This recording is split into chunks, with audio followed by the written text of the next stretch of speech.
warahmatullahi wabarakatuh. Waalaikumsalam.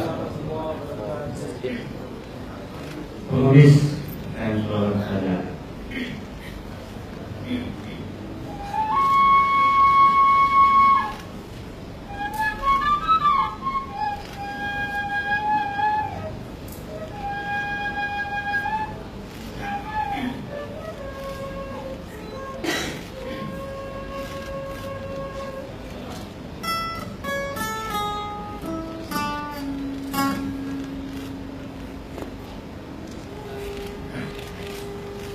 bus yang aku tumpangi masuk terminal Cirebon ketika matahari hampir mencapai sudut langit.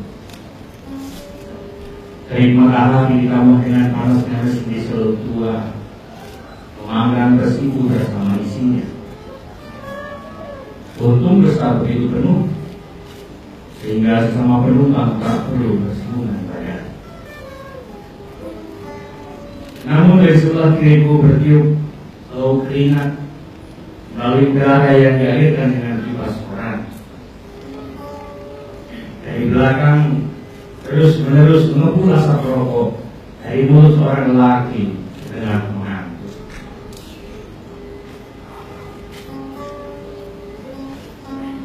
Begitu bus berhenti, puluhan pedagang asongan menyerbu masuk. Bahkan beberapa di antara mereka sudah membaju loncat ketika bus masih berada di mulut terminal. Bus menjadi pasar yang sangat hidup itu.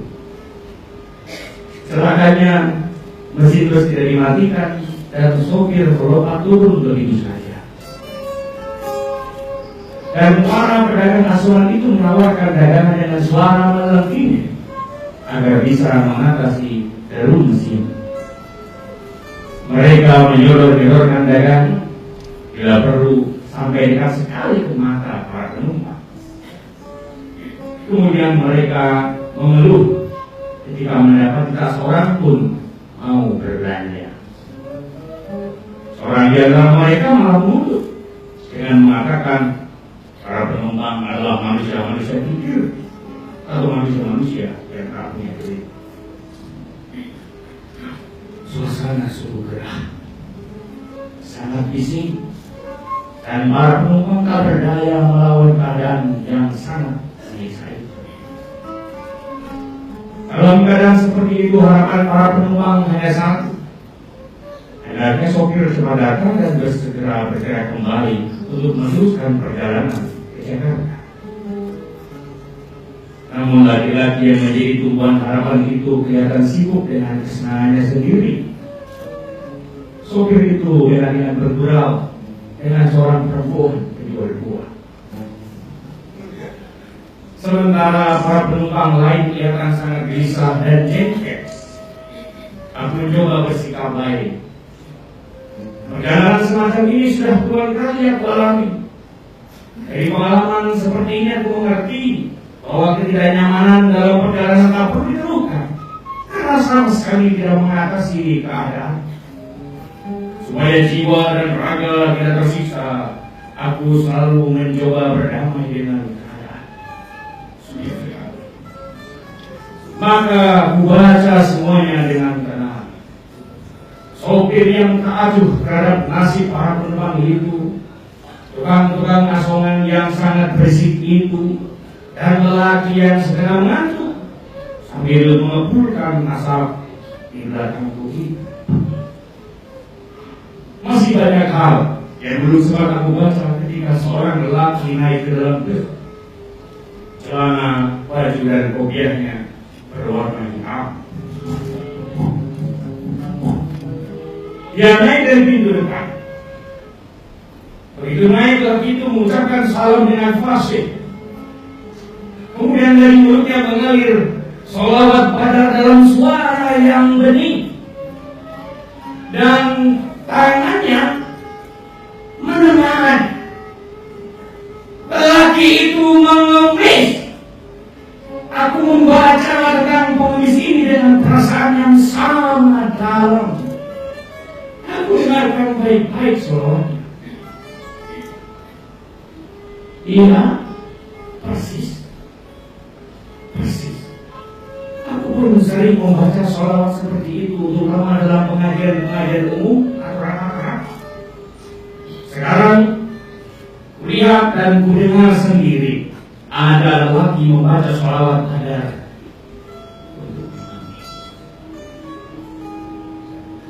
Kukira penulis itu sering mendatangi pengajian. Kukira penulis itu sering mendengar ceramah-ceramah tentang kebaikan hidup baik di dunia maupun akhirat. Lalu dari pengajian seperti itu dia hanya mendapat sesuatu untuk membela kehidupannya di dunia. Sesuatu itu adalah sholawat qadar yang kini sedang dikumandangkannya sambil menadahkan tangan. Semula ada perasaan tidak setuju. Mengapa hal-hal yang kudus seperti bacaan sholawat itu dipakai untuk mengemis?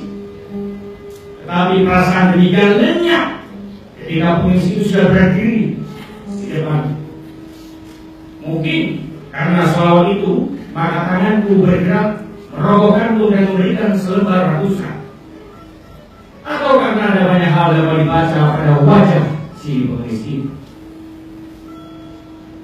Di sana aku lihat kebodohan, kepasrahan yang memperkuat penampilan kemiskinan. Wajah-wajah seperti itu sangat kuhafal karena selalu hadir mewarnai pengajian yang sering diawali dengan sholawat qadar. Ya, jejak-jejak pengajian dan ceramah-ceramah tentang kebaikan hidup ada berbekas pada wajah pengemis itu. Lalu mengapa dari pengajian yang sering didatanginya ia hanya bisa menghafal sholawat qadar dan kini menggunakannya untuk mengemis? Kukira ada yang tak beres, ada yang salah. Sayangnya aku tak begitu tega menyalahkan pengemis yang terus membaca sholawat itu. Perhatianku terhadap si pengemis terputus oleh bunyi bebas yang dibanting. Lihat sopir sudah duduk di belakang kemudi. Kondektur melompat masuk dan berteriak kepada sopir. Teriakannya ditelan oleh bunyi mesin diesel yang meraung-raung. Kudengar kedua wakus itu bertengkar. Kondektur tampaknya enggan melayani bus yang tidak penuh. Sementara sopir sudah bosan menunggu tambahan penumpang yang ternyata tak kunjung datang. Mereka terus bertengkar melalui kata-kata yang tak sedap didengar dan terus melaju meninggalkan kota Cirebon. Sopir yang marah menjalankan busnya dengan gila-gilaan. Kondektur diam. Tapi kata-kata kasarnya mendadak tumpah lagi. Kali ini bukan kepada sopir, melainkan kepada pengemis yang jongkok dekat pintu belakang. Sirat! Kenapa aku sirat di mulut? Kalau dari gembel Jakarta kan? Sirat di mulut kan? Kalau gembel Jakarta aku dibuang laut dari akhir rupon. Pengemis itu dari sana. Krik! Mulut! Sirat mikir tak. Isu kenen balap aja, isu di pondok tuh. Lah, siapa sih orang saya menjadi itu? Sebenarnya, ya isu nggak dewe, tapi isu di dalam itu di Jakarta, isu nggak dulu tulis baik ya. Ayo kakak supir di mana anda? Kakak mana disuruh nggak mundur. Ayo kakak mau mundur atau bisa? Itu nggak bisa kata-kata. Dipandangnya pengemis itu seperti dia akan menelannya bulat-bulat. Yang dipandang pasrah. Dia tampaknya rela diperlakukan apa saja apabila didorong keluar dari bus yang melaju makin cepat. Kondektur berlalu sambil bersungut. Si pengemis yang merasa sedikit lega bergerak memperbaiki posisinya di dekat pintu belakang. Mulutnya kembali bergumam.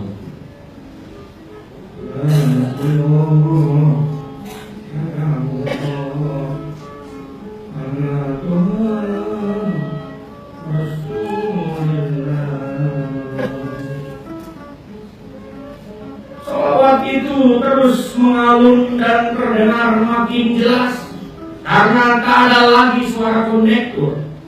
Para penumpang membisu dan terlena dalam pikiran masing-masing.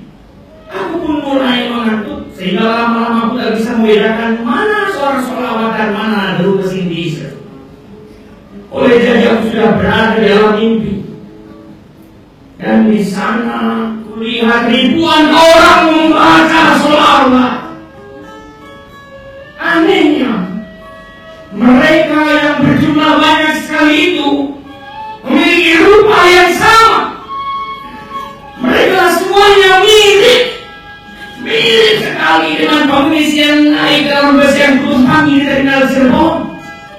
Dan dalam mimpi pun aku berpendapat mereka bisa menghafal teks sholawat itu dengan sempurna, karena mereka sering mendatangi ceramah-ceramah tentang kebaikan hidup di dunia maupun akhirat. Dan dari ceramah-ceramah seperti itu mereka hanya memperoleh hafalan yang untungnya boleh dipakai modal menanyakan kamar. Kukira aku masih dalam mimpi ketika kurasakan peristiwa yang hebat. Mula-mula mendengar guntur meledak dengan suara dahsyat. Kemudian kulihat mayat-mayat berterbangan dan jatuh di sekelilingku. Mayat-mayat itu terluka, dan beberapa di antaranya kelihatan sangat mengerikan. Karena merasa takut aku pun lari. Namun aku tersandung sebuah batu dan jatuh. Mulut terasa asin dan aku merah. Ternyata ludahku merah. Terasa ada cairan mengalir dari lubang hidungku ketika kuraba. Cairan itu pun merah. Ya Tuhan, tiba-tiba aku tersadar bahwa hidungku terluka parah. Aku terjaga, dan di depanku ada malapetaka. Bus yang kutumpangi sudah terkapar di tengah sawah dan bentuknya sudah tak karuan. Di dekatnya terguling sebuah truk tangki yang tak kalah ringsetnya. Dalam keadaan panik aku mencoba bangkit bergerak di jalan raya, namun rasa sakit memaksaku duduk kembali. Kulihat banyak kendaraan berhenti. Kudengar orang-orang merintih. Lalu samar-samar kulihat seorang lelaki kusut keluar dari bangkai bus. Badannya tak tergores sedikit pun. Lelaki itu dengan tenang berjalan kembali ke posisinya. Jadi aku dengan gamblang mendengar suara lelaki yang terus berjalan dengan tenang ke arah timur itu.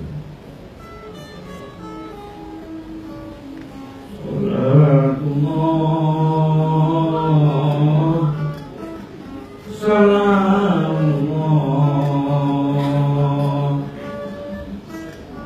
ala Tuha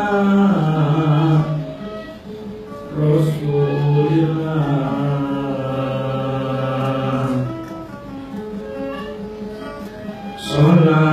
Salatullah salamullah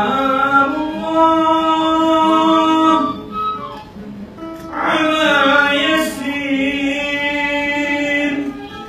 Habibillah. Tawassalna bismillah wa bil hadi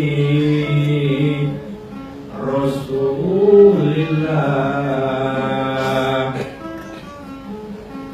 wa kulli mujahidillah bi ahlil bal ya Allah.